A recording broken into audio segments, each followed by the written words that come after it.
lowband is a term which I have used to describe services where the data rate is not the most important thing, but other features of the communication are more important, like low latency, very high reliability, and so on. So I was really targeting the applications which would make wireless into a commodity, like we have water or electricity and so on. So you think of having wireless connectivity that is always there. So the low band is opposite of broadband, which usually means very high data rates, and which is, when we speak about new generations of communication systems, we are normally focused on very high speeds. But here is about communication that has other features, so offering very high reliability and, for example, offering communication to a lot of devices.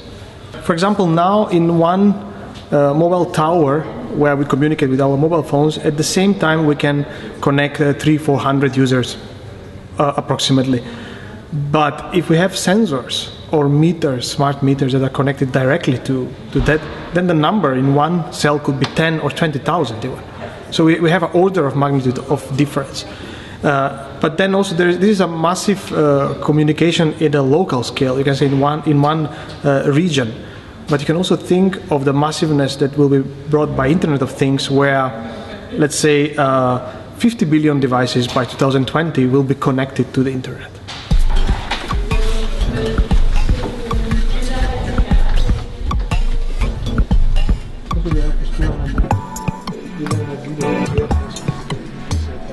If you go to a bank and ask to loan 1 million krona, then in most of the cases you'll be granted that, right? But if you have 1 million people trying to borrow 1 krona, then that will be very difficult, right? Because the system, the administrative expenses and the handling, let's say the overhead of the whole process is very big. In that sense, if you have one user that communicates with 1 gigabit per second, it's fairly easy to do today because we have the technology, we have the high speed and so on. But if we have 1 million users communicating at 1 gigabit divided by 1 million, which would give 1 kilobit per second, that would be quite difficult because you need to handle their identities, give them right to speak and so on. So this is a fundamentally different. You can think of the bank example, why it is not possible to do. And on the other hand, in the communication system, it is possible, but we have to redesign the system.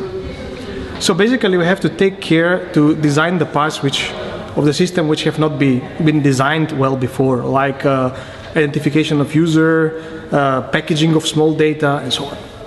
That is the massive part. The ultra-reliable part, so as we're starting to use wireless for more and more things, we start to think that wireless is everywhere and it will always work. That's why we are so annoyed when something doesn't work. When we have Wi-Fi connected to our alarm in the house, or something, some Bluetooth doesn't connect to our car, that is annoying because people get used to it being a commodity. But let's think about wireless that is always there, that always gives you an opportunity to send commands or be in contact. Think about an airplane. Today we are having pilots in the airplanes.